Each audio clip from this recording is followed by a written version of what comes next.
Hi everyone, I'm Kai, and today I'm gonna introduce to you my final year project, xDrone programming language. This is a drone. Today there is an increasing use of programmable drones in video filming, drone displays, and even parcel deliveries. However, there is currently no convenient way to program on a drone. That's why we have to invent a new programming language, xDrone. So let's get started. Let's start with a very simple program in xDrone. Let's take off this drone first, then make it to go forward for 1.0 meter, then finally land this drone. Now in the terminal, I can type xDrone, validate code and pass to code, and config, which is basically some basic information about your drone. When I hit enter, it's validating my program and my code is valid. Now what if I change the validate to simulate and I hit enter? Well, a simulator will be opened in your browser and this camera is adjustable.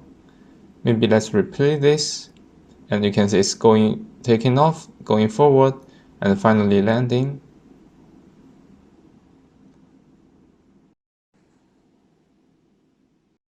This time let's do something more interesting.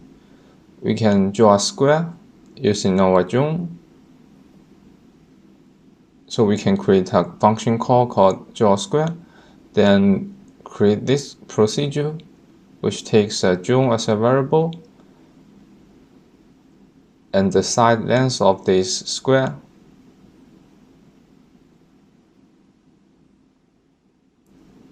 In this procedure we can have a repeat 4 times loop. Well, it basically repeats its content for 4 times. And then we let the drone to go forward and rotate for 90 degrees. Now we can validate this and simulate this code. As you can see, this simulator shows that your drone is drawing a square.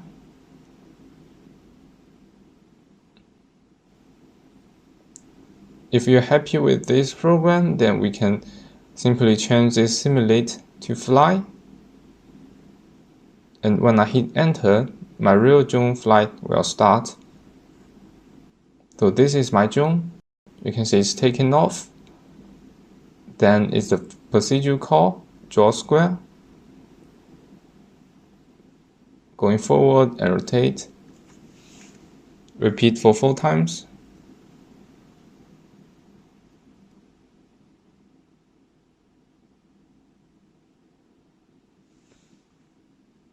And finally it will land.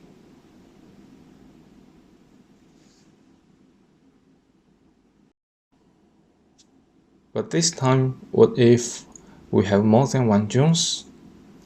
What we need is concurrent drone control. When there are multiple drones, commands become more complicated. They can be synchronous or asynchronous. You can do things one by one, or you can let the different drone do different things in parallel. That's why we have introduced a new command, parallel command, which uses the double pipe operator. In this program, we let drone 1 and drone 2 take off one by one, and then in a single parallel block, we let drone 1 do something and drone 2 do something else, and finally, we land them one by one. In order to have a new drone in your program, in the configuration file, you need to create a new JSON object with the name of your new drone and the new initial position. Then the drone 2 becomes a new constant in the xDrone program, so you can use it. We copy and paste this line and change the variable name. And do not forget to take off and land drone 2. Then let's validate this first and run the simulation. You can see they are taken off one by one and they draw squares in parallel and finally land one by one. This is how the real flight looks like. Drone 1 is taken off, then go upwards a little bit, and Drone 2 is taken off. Then both of them will draw a square. Their movements are not perfectly in synchronization because we only synchronize the function call, but not each line inside this function. Finally, they will land one by one.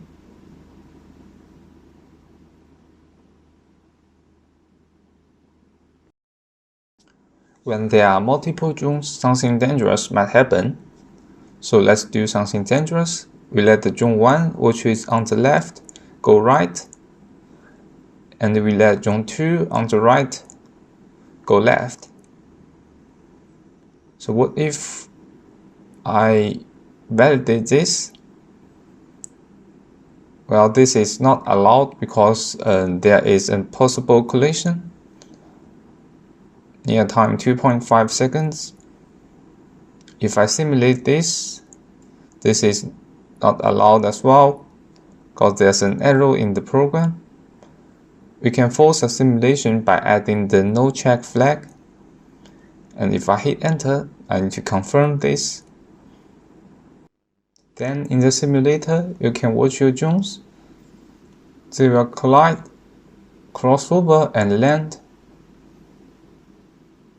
If we replay this and pause this, you can see the collision happens at 2.5 seconds, which actually matched the number in the error report.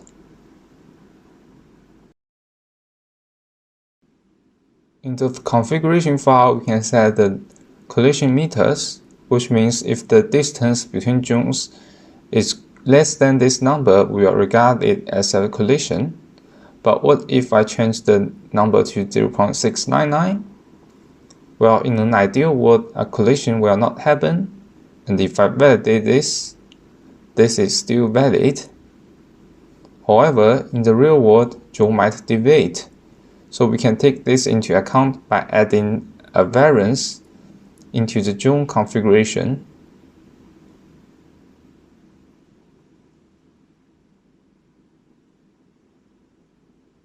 Now we also want to be very strict on the probabilities, so we can set this value to 0.3, which means if the probability of collision is greater than 30%, we will report it. Now if I validate this again, it shows an error, then a collision might happen with probability 32%. We can save an error report by adding the save report flag, and they will be saved at this directory. Now we can view it. It shows the change of probabilities frame by frame, which you can also set in the configuration. A plot will also be shown here.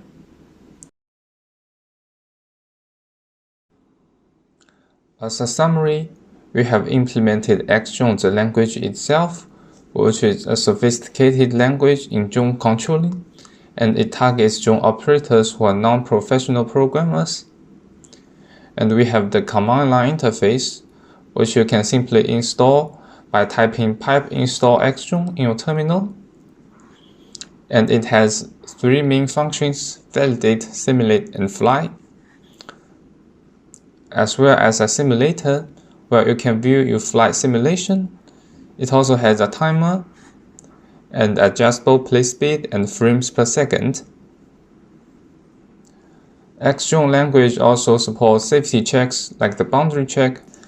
This is to verify whether your drone will fly beyond a safety space limit, which you can specify in the configuration file.